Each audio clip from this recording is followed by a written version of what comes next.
If you want to disable Discord desktop notifications on your PC, you're in the right place. In this quick tutorial, I'll show you exactly how to turn them off, so Discord stops sending pop-up notifications on your desktop.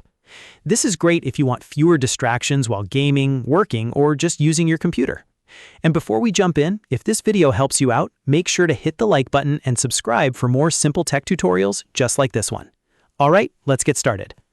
First, open the Discord PC app on your computer. Make sure you're signed into the account where you want to change the notification settings. Once Discord opens, look at the bottom left corner of the screen. You'll see your user area there, along with the settings icon. Click the settings icon to open your user settings menu. This is where Discord keeps all of your account and app preferences. Now that you're in settings, look at the menu on the left side of the screen. Scroll through the options if needed and click on Notifications. This section controls how Discord alerts you on your device, including desktop pop-ups, sounds, and other notification options. Once you're in the Notifications menu, find the option that says Enable Desktop Notifications.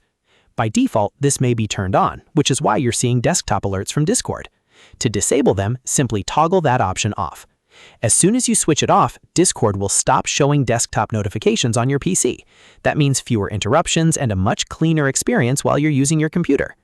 If you ever want notifications back later, you can always come back to the same menu and turn the option on again.